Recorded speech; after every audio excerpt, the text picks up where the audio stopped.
तो गाइज आज ना हम लोग एक बहुत ही ज्यादा प्यारी एनिमे स्टोरी देखने वाले हैं। इस एनिमे ने मेरे को इतना ज्यादा मोटिवेट किया था कि मैं क्या बताऊं। एनिमे स्टार्ट होती है एंड हम एक बहुत ही छोटे से लड़के को देखते हैं जिसका नाम बोजी होता है, जो होता तो 10 साल का है लेकिन इसकी बॉडी 4 साल के बच्चे के बराबर होती है। ये ना तो बोल सकता है ना सुन सकता है, इतना ज्यादा वीक होता है कि एक तलवार भी नहीं उठा सकता और इसीलिए सारे के सारे लोग इसका मजाक उड़ाते हैं। ये चाहे जितना ट्रेनिंग कर ले, जितना एक्सरसाइज कर ले, लेकिन ये अपनी ताकत को बढ़ा नहीं सकता। और इसके पीछे एक बहुत बड़ा रीजन होता है जो कि हमें आगे पता चलता है। ये पूरी दुनिया के द 7 स्ट्रॉन्गेस्ट किंग बॉस का बेटा होता है और इसकी मम्मी एक जायंट थी जो बचपन में ही खत्म हो गई थी। मतलब समझ रहे हो, इसके दोनों मम्मी पापा बहुत ही ज्यादा स्ट्रॉन्ग थे लेकिन ये बेचारा इतना वीक, इतना छोटा, ना सुन सकता है ना बोल सकता है, एक तलवार तक नहीं उठा सकता। लेकिन इसका सपना वो होता है दुनिया का द स्ट्रॉन्गेस्ट किंग बनना। और क्या ये दुनिया का द स्ट्रॉन्गेस्ट किंग बन पाएगा, ये तो हमें आगे पता चलेगा। Hello guys and welcome back है तुम्हारे फेवरेट चैनल एनिमेडी पे। एनिमे स्टार्ट होती है, हम हमारे बोजी को देखते हैं जो ऐसे ही अपने किंगडम के बाहर एक जंगल में घूम रहा होता है। तभी इसके सामने शैडो क्लैन का कागे आ जाता है जो किसी तरह लूटपाट चोरी चपाटी करके अपना पेट भरता है। ओए तू कौन है बे, इतना गंदा इग्नोर। एंड कागे भोजी को जाकर रोक देता है। कौन हो तुम और तुम्हारी हिम्मत कैसी मुझे इग्नोर मारने की। लेकिन भोजी तो गूंगा होता है इसलिए फिर से कुछ नहीं बोलता। तुम्हारे में एटन बहुत है। हाँ कोई बात नहीं, अब चुपचाप मुझे अपने सारे कपड़े और पैसे दे दो। क्या बोल रहे हो बे, एक मिनट। एंड अब जाके कागे को समझ में आता है कि भोजी बोल नहीं सकता। क्या तुम सुन भी नहीं सकते, तो फिर तुम मेरी बातों को कैसे समझ रहे हो। मेरे लिप से। एंड असल में बोजी लोगों की लिप की मूवमेंट को देखकर समझ जाता है कि सामने वाला क्या बोल रहा है। चलो इसका तो समझ में आता है लेकिन मैं कैसे समझ पा रहा हूँ कि ये क्या बोल रहा है। चलो कोई नहीं, अब चुपचाप अपने सारे कपड़े मुझे दे दो। एंड फिर बोजी अपने सारे के सारे कपड़े कागे को दे देता है। बहुत अच्छे, अगर ऐसे ही कल भी तुम मेरे लिए कपड़े लाओगे तो आज मैं तुम्हें जाने दूंगा। ठीक है, भाग जाओ यहाँ से। एंड फिर बोजी कागे को बाय कह के वहाँ से चला जाता है। लेकिन जब ये वापस जा रहा होता है तब इसके किंगडम के सारे लोग इस पर हंस रहे होते हैं और इसका मजाक उड़ा रहे होते हैं। फिर अगले दिन हम देखते हैं कागे उसी जगह पर बोजी का इंतजार कर रहा होता है। एक मिनट, कहीं वो सोल्जर्स के साथ मुझे पकड़ने ना आ जाए। एंड तभी इसे बोजी की आवाज आती है और ये छुप जाता है। लेकिन बोजी बिना किसी सोल्जर के बहुत सारे कपड़ों को पहन कर आया होता है कागे को देखने के लिए। एंड कागे को देख के ये उल्टा बहुत खुश हो जाता है। ओए तुम इतना खुश क्यों हो रहे हो, मैं तुम्हें लूट रहा हूँ, तुम्हें पता नहीं है क्या। क्या तुम्हें मुझसे बात करना अच्छा लगता है। एंड असल में बोजी को कागे बहुत अच्छा लगने लगा था क्योंकि ये पहला था जिसे बोजी की बातें समझ में आ रही थी। ठीक है, अब चुपचाप अपने सारे कपड़े मुझे दे दो। अच्छा वैसे तुम्हारा नाम क्या है। ओ तुम्हारा नाम बोजी है।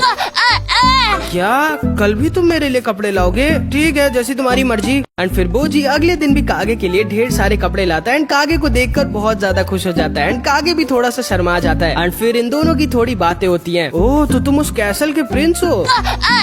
क्या तुम इस दुनिया के स्ट्रॉन्गेस्ट किंग बनना चाहते हो। एंड कागे बोजी के ऊपर हंसने लगता है लेकिन बोजी इससे कहता है नहीं, तुम देखना मैं एक दिन इस दुनिया का स्ट्रॉन्गेस्ट किंग जरूर बनूंगा। एंड कागे एकदम शॉक्ड रह जाता है कि भले ही बोजी इतना ज्यादा वीक है लेकिन उसे अपने ऊपर पूरा भरोसा है कि वो एक दिन द स्ट्रॉन्गेस्ट किंग जरूर बनेगा। एंड फिर बोजी वहाँ से जाने लगता है लेकिन इस बार कागे इसका पीछा करता है। और आज जब कागे इसका पीछा करता है तो इसे पता चलता है कि इसकी वजह से लोग बोजी को कितना ज्यादा परेशान करते हैं और चिढ़ाते हैं, क्योंकि इन लोगों को पता नहीं होता कि बोजी को लोगों की बातें समझ में आती है। लेकिन फिर भी बोजी हमेशा हंसता रहता है और वापस अपने कैसल लौट जाता है। एंड तभी हम देखते हैं बोजी की सौतेली मम्मी और द बिग 4 नाइट्स को, जो इस किंगडम के द स्ट्रॉन्गेस्ट नाइट्स होते हैं। हाँ आज फिर तुम्हें किसी ने लूट लिया। डोमस कल इसका पीछा करो और देखो रोज रोज कौन इसे लूट रहा है। एंड बोजी तुरंत ही इन सारे लोगों से साइन लैंग्वेज बोलता है कि असल में उसके सारे कपड़े फट गए थे इसीलिए वो उन्हें फेंकाया। तुम कितने ज्यादा लापरवाह हो बोजी, तुम्हें डाइडा से कुछ सीखना चाहिए। डोमस अब जो मैं तुमसे बोलने जा रही हूँ उसे ट्रांसलेट मत करना। मेरा बेटा डाइडा इससे 100 गुना अच्छा और अगला किंग वही बनेगा, ये तो कभी नहीं। एंड असल में बोजी की सौतेली मम्मी हीलिंग को पता नहीं होता कि बोजी को इसकी भी सारी बातें समझ में आती है। एंड फिर हीलिंग वहाँ से चली जाती है। तभी डोमस बोजी से बोलता है प्रिंस बोजी आपको किंग बॉस ने बुलाया है। फिर बोजी अपने कमरे में चला जाता है और कागे भी इसके पीछे पीछे आ जाता है और देखता है कि बोजी रो रहा होता है, क्योंकि भले ही ये हमेशा स्माइल करता रहता है लेकिन इसको भी बुरा लगता है इन सारे लोगों को और इसकी खुद की मम्मी की बातों का। एंड फिर बोजी अपने आंसू पोंछ के वहाँ से चला जाता है। कागे भी इसके पीछे जाने लगता है लेकिन तब इसे बिग 4 नाइट्स में से एक नाइट बेबीन पकड़ लेता है जिसके पास स्नेक कंट्रोल की पावर होती है। तुम तो असैसिन शैडो किलर क्लैन से हो ना, तुम लोग तो खत्म हो चुके थे, यहाँ क्यों आए हो, किसे मारना है। एंड फिर इधर हम बोजी को देखते हैं जो अपने पापा किंग बॉस के पास आ जाता है। एंड बहुत टाइम पहले की बात थी, एक विलेज पर ढेर सारे ज़ॉम्बीज ने अटैक कर दिया था। सारे लोग बहुत डर गए थे क्योंकि उन्हें लगा था वो नहीं बच सकते। लेकिन तभी अचानक से बॉस वहाँ पर आ जाता है और अकेले सारे मॉन्स्टर्स को मार के इस विलेज को बचा लेता है। एंड फिर ये सारे विलेज के लोग किंग बॉस को उस विलेज का किंग बना देते हैं। एंड इस तरह किंग बॉस ने बॉस किंगडम की स्थापना की थी जिसका प्रिंस हमारा बोजी है। बोजी मुझे इस बात से कोई कोई फर्क नहीं पड़ता कि तुम्हें कोई 3 दिन से लूट रहा है, मुझे इस बात से फर्क पड़ता है कि तुम उन्हें लूटने दे रहे हो। एंड असल में किंग बॉस की तबीयत बहुत खराब होती है एंड इनके पास ज्यादा टाइम नहीं बचा होता। इधर आओ बोजी, तुम बिल्कुल तुम्हारी मम्मी की तरह दिखते हो, इसीलिए मैं तुम्हें डांट नहीं पाता। बोजी तुम्हें स्ट्रॉन्ग बनना होगा क्योंकि तुम्हें ही मेरे बाद इस किंगडम का किंग बनना है। डोमस बोजी की ट्रेनिंग बढ़ा दो, ये तुम्हारी जिम्मेदारी है बोजी को एक स्ट्रॉन्ग वॉरियर बनाने की। एंड फिर इधर हम देखते हैं कागे किसी तरह बेबीन से पीछे छुड़ाकर भाग जाता है। जाओ ढूंढो उसे, वो बहुत ज्यादा खतरनाक है। एंड फिर इधर हम देखते हैं डोमस फिर से बोजी को ट्रेनिंग दे रहा होता है, लेकिन चाहे जितना डोमस बोजी को ट्रेनिंग दे दे बोजी स्ट्रॉन्ग होता ही नहीं। इसीलिए इसी चीज से डोमस बहुत ज्यादा फ्रस्ट्रेट हो गया होता है एंड तभी वहाँ पर बोजी का छोटा भाई डाइडा आ जाता है एंड ये भी काफी स्ट्रॉन्ग होता है क्योंकि आखिर में ये भी तो किंग बॉस का ही बेटा है ना। डोमस मैं मेरे भैया के साथ लड़ना चाहता हूँ। अरे नहीं नहीं सर डोमस, प्रिंस बोजी अभी बहुत वीक है, वो आपको टक्कर नहीं दे सकते। ठीक है फिर तुम आ जाओ। जिसको सुन के डोमस थोड़ा सा शॉक रह जाता है। तुम्हें शायद पता नहीं होगा डोमस, लेकिन मैं आज ही कमांडर एरविन को हरा के आया हूँ। एंड डाइडा के कॉन्फिडेंस को देख के डोमस इससे लड़ने के लिए तैयार हो जाता है। डाइडा के चेहरे को देखकर डोमस को किंग बॉस के पुराने दिनों की याद आ जाती है एंड तभी डाइडा डोमस के ऊपर अटैक कर देता है। एंड भले ही डाइडा भी 7 साल का था, लेकिन डाइडा बहुत स्ट्रॉन्ग होता है एंड डोमस को भी डाइडा के साथ लड़ने में बहुत मजा आ रही होती है। ये दोनों साथ में लड़ रहे होते हैं एंड इन दोनों को साथ में लड़ता देख बोजी को भी लड़ने का बहुत मन करने लगता है। एंड भले ही डाइडा स्ट्रॉन्ग होता है, लेकिन डोमस किंगडम का बेस्ट स्वॉर्ड्समैन होता है, तो इसीलिए ये डाइडा को हरा देता है एंड डाइडा बहुत गुस्सा हो जाता है। लेकिन डोमस डाइडा की स्वॉर्ड स्किल से बहुत ज्यादा इम्प्रेस्ड हो गया होता है एंड इसीलिए डोमस हमेशा से बोजी को नहीं बल्कि डाइडा को ही ट्रेन करना चाहता था। लेकिन डाइडा को असल में बेबीन ट्रेन करता है। लेकिन तभी हम देखते हैं बोजी अपनी तलवार को लेकर डाइडा के सामने खड़ा हो जाता है एंड बोजी असल में डाइडा से लड़ना चाहता था। पूरे के पूरे कैसल में शोर मच जाता है कि प्रिंस डाइडा और प्रिंस बोजी आपस में लड़ने वाले हैं। सारे के सारे सोल्जर्स, बेबीन, हीलिंग, एपिस, यहाँ तक कि कागे, सब के सब वहाँ पर बोजी और डाइडा का मैच देखने आ जाते हैं। लगता है आज प्रिंस बोजी का पिटने का मन है। क्या लगता है कौन जीतेगा? पागल हो क्या? प्रिंस डाइडा ने आज ही कमांडर एरविन को हराया और प्रिंस बोजी तो इतने वीक है, तुम जानते हो। पक्के से आज प्रिंस डाइडा ही जीतेंगे। भैया ये मत सोचना कि तुम इतने वीक हो तो मैं जरा सा भी होल्ड बैक करूंगा। एंड तभी इन दोनों का मैच स्टार्ट हो जाता है एंड डाइडा पूरी ताकत से बोजी के ऊपर अटैक कर देता है। इन सारे लोगों को लग रहा होता है कि बोजी कहाँ ही जीत पाएगा डाइडा से, वो इतना ज्यादा वीक है कि एक तलवार भी नहीं उठा सकता। लेकिन तभी बोजी डाइडा के अटैक को डॉज कर देता है एंड डाइडा को उल्टा अपनी तलवार से मार देता है। एंड भले ही बोजी के अटैक में जरा सा भी दम नहीं होता, लेकिन पहली स्ट्राइक बोजी की ही लगी होती है डाइडा के ऊपर। एंड ये सारे के सारे लोग एकदम शॉक्ड रह जाते हैं। डाइडा एकदम गुस्सा हो जाता है, फिर अपनी फुल स्पीड ऑफ पावर से बोजी के ऊपर कंटिन्यूअसली अटैक करने लगता है। लेकिन इसका एक भी अटैक बोजी को छू नहीं रहा होता। एंड असल में कहते हैं ना, भगवान जब कुछ लेते हैं तो कुछ देते जरूर है एंड वही होता है बोजी के साथ। भले ही हमारा बोजी ना बोल सकता है ना सुन सकता है और इतना ज्यादा वीक होता है कि एक तलवार भी नहीं उठा सकता, लेकिन बोजी की स्पीड और रिफ्लेक्स एक आम इंसान से बहुत बहुत ज्यादा फास्ट होता है। बोजी आसानी से डाइडा के सारे अटैक्स को डॉज कर रहा होता है, वो उल्टा इसको धीरे धीरे अपनी स्वॉर्ड से मार रहा होता है। डाइडा परेशान हो गया होता है क्योंकि इसका एक भी अटैक बोजी को लग ही नहीं रहा होता है एंड इसने अपने बड़े भाई बोजी को कुछ ज्यादा ही हल्के में ले लिया था। एंड हमारा बोजी इसकी फुल बेइज्जती कर रहा होता है एंड बोजी की फाइट को देख के कागे भी बहुत खुश हो जाता है। लेकिन तभी डोमस इन दोनों की फाइट को रोक देता है एंड बोजी से साइन लैंग्वेज में बोलता है कि वो इस तरह से नहीं लड़ सकता। बोजी को अब डाइडा के अटैक को डॉज नहीं करना है बल्कि अपनी तलवार से रोकना पड़ेगा। एंड हम लोग तो जानते हैं कि बोजी में बिल्कुल भी ताकत नहीं होती, तो इसलिए वो डाइडा के अटैक्स को नहीं रोक सकता। इन दोनों की फाइट फिर से स्टार्ट होती है एंड डोमस ने बोजी को वही करने से रोक दिया था जिसमें ये अच्छा था। एंड फिर डाइडा बोजी को पूरी ताकत से बहुत ज्यादा मारने लगता है। वो बोजी से अपना पूरा का पूरा बदला लेने लगता है, लेकिन डोमस इन दोनों की फाइट को रोक नहीं रहा होता। बोजी बहुत ज्यादा इंजर्ड हो जाता है, लेकिन हार नहीं मान रहा होता और बार बार किसी तरह खड़ा हो रहा होता है। एंड डाइडा उतना ही ज्यादा ताकत से बेचारे बोजी को मार रहा होता है। एंड बोजी को इतना ज्यादा पिटते देख कागे को अपना पास्ट याद आ जाता है। कागे सन किंगडम के शैडो क्लैन का था एंड इसके शैडो क्लैन के ऊपर लाइट क्लैन वालों ने झूठा इल्जाम लगा दिया था कि शैडो क्लैन वाले किंग को मारना चाहते हैं। एंड इसी वजह से किंग ने ऑर्डर दे दिया था सारे के सारे शैडो क्लैन के मेंबर्स को खत्म कर देने का। सोल्जर्स ढूंढ ढूंढ के शैडो क्लैन के लोगों को मार रहे थे एंड कागे की मम्मी किसी तरह कागे को बचा के वहाँ से भाग रही थी। लेकिन कागे की मम्मी समझ जाती है कि ये दोनों इतने सारे सोल्जर से बच के नहीं भाग सकते। कागे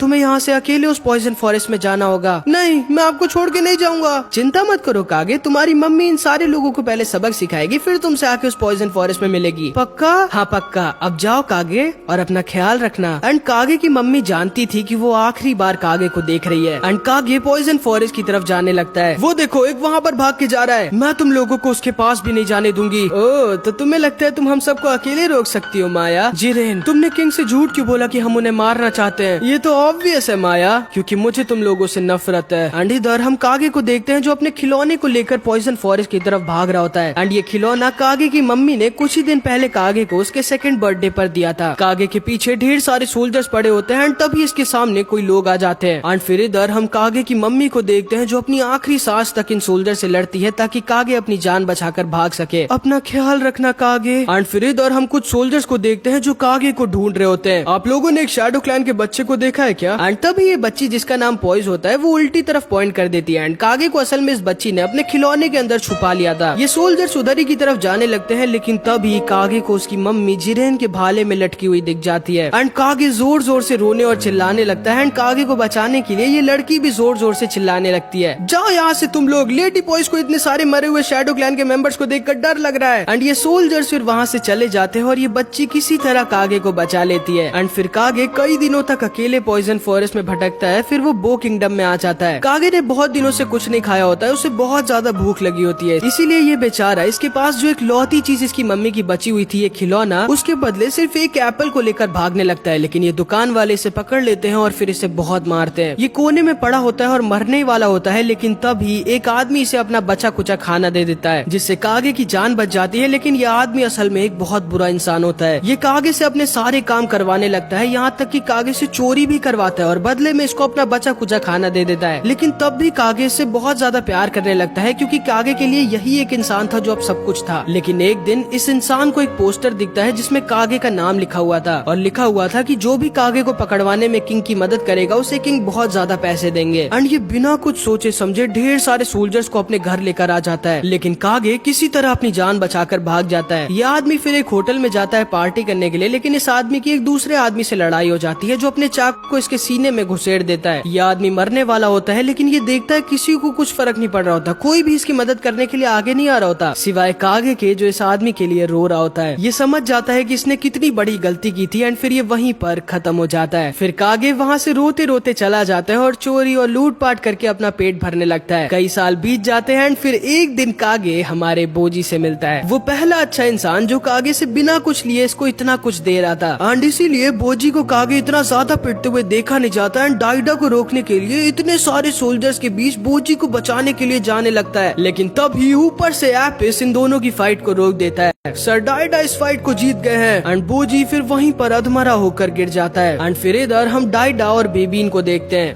ज्यादा बन रहा था भैया, मैंने उसे इतना इंजर्ड कर दिया है कि अब वो जल्दी दोबारा ठीक नहीं होने वाला। सब कुछ मिरर के प्लान के मुताबिक हो रहा है। एंड असल में डाइडा के पास एक मैजिक मिरर होता है जो इसकी अगला किंग बनने में मदद कर रहा होता है। एंड फिर इधर हम डोमस और बोजी को देखते हैं एंड बोजी बहुत ज्यादा इंजर्ड होता है। माफ करिएगा मुझे प्रिंस बोजी, मैं जानता हूँ कि आपसे ज्यादा फास्ट रिफ्लेक्स और स्पीड इस किंगडम में किसी के पास नहीं है, लेकिन आप सिर्फ उन दोनों से एक स्ट्रॉन्ग वॉरियर नहीं बन सकते, आप असल में कभी भी स्ट्रॉन्ग नहीं बन सकते। एंड फिर डोमस वहाँ से चला जाता है। थोड़ी देर बाद जब बोजी होश में आता है तो उसे सारे लोगों की बातें याद आने लगती है। वो बहुत ज्यादा दुखी हो जाता है और अपने आप को बिस्तर से नीचे गिरा देता है और जाकर इस स्वॉर्ड को उठाने की कोशिश करने लगता है। बोजी बहुत ही ज्यादा कोशिश करता था अपने ताकत को बढ़ाने के लिए, लेकिन इससे नहीं हो पाता। ये अपनी ताकत को नहीं बढ़ा सकता चाहे ये जो कर ले। बोजी को सारे लोगों की बातें बार बार याद आ रही होती है और इसे बहुत ज्यादा दर्द हो रहा होता है। इसे समझ नहीं आ रहा होता कि आखिर ये क्या करे, कैसे अपने आप को स्ट्रॉन्ग करे अपने सपने को पूरा करने के लिए। एंड बोजी वहीं पर फूट फूट कर रोने लगता है। लेकिन तभी कागे इसे पीछे से बुलाता है। बोजी तुरंत ही कागे की आवाज को सुनकर अपने आंसू पोंछ लेता है और हमेशा की तरह झूठी स्माइल करने लगता है और कागे को अपने कपड़ों की तरफ इशारा करने लगता है कि कागे वहाँ से जाके अपने कपड़े ले ले। लेकिन तभी कागे इससे बोलता है, नहीं, मैं यहाँ तुम्हारे कपड़े लेने नहीं आया हूँ बोजी, मैं तुम्हें यहाँ बताने आया हूँ कि तुम बहुत ज्यादा स्ट्रॉन्ग हो और आज का मैच तुम ही जीते हो। जिसको सुन के बोजी बहुत खुश हो जाता है। एंड हम फिर से कागे के पास का थोड़ा बहुत झलक देखते हैं। मम्मी, हम लोगों को क्यों मारते हैं? क्योंकि इसीलिए हमें भगवान ने बनाया है कागे, ये हमारा काम है। एक दिन तुम्हें भी किसी एक इंसान को चुनना होगा और वो तुमसे जो भी कहे तुम्हें वो करना होगा, चाहे वो तुम्हें खुद को मारने के लिए क्यों ना कहे। तुम्हें उस इंसान की अपनी आखिरी सांस तक ध्यान रखना होगा। बोजी, मैं जानता हूँ तुम्हें थोड़ा सा अजीब लगेगा ये सुन के, लेकिन अब से मैं हमेशा तुम्हारे साथ रहूंगा। आज से तुम मेरे दोस्त हो बोजी, और मैं तुमसे वादा करता हूँ कि मैं तुम्हारा सपना जरूर पूरा करवाऊंगा। एंड इस तरह से हमारे बोजी को उसका पहला और सच्चा दोस्त मिल जाता है। बोजी बहुत ज्यादा खुश हो जाता है और खुशी के मारे रोने लगता लगता है। फिर रात में हम देखते हैं अचानक से बोजी के पास एक औरत आती है एंड अपनी पूरी ताकत से बोजी को पूरा हील कर देती है। फिर कागे ऐसे ही कैसल में घूम रहा होता है, लेकिन इस बार बेबीन कागे को घेर लेता है एंड इसे पकड़ लेता है। एंड फिर अगले दिन हमें पता चलता है कि प्रिंस बोजी और प्रिंस डाइडा के पापा किंग बॉस खत्म हो गए एंड किंग बॉस ने मरने से पहले प्रिंस बोजी को इस किंगडम का अगला राजा बना दिया होता है। एंड तभी अचानक से किंग के मुंह से एक अजीब सा और बहुत ही ज्यादा डरावना डीमन बाहर निकलता है, जिसको देखकर ये सारे लोग डर जाते हैं। ये डीमन बोजी की तरफ अपनी उंगली पॉइंट करता है और जोर जोर से हंसने लगता है एंड फिर ये वहाँ से गायब हो जाता है। किसी को भी समझ में नहीं आ रहा होता कि ये क्या था। एंड फिर हम डाइडा को देखते हैं जो भागते हुए अपने मिरर के पास जाता है। मिरर, तुमने तो कहा था कि मैं अगला किंग बनूंगा, लेकिन मेरे पापा ने तो भैया को अगला किंग बना दिया। चिंता मत करिए प्रिंस डाइडा, आप ही इस किंगडम के अगले किंग बनेंगे। एंड अगले दिन हम देखते हैं बॉस किंगडम की सारी जनता आई होती है बॉस किंगडम के नेक्स्ट किंग के अनाउंसमेंट के लिए। बोजी तैयार होता है अपनी रिस्पॉन्सिबिलिटीज को एक्सेप्ट करने के लिए, लेकिन तभी ये सेनापति बोलता है किंग बॉस ने बॉस किंगडम के जिस अगले किंग को चुना है वो है प्रिंस डाइडा।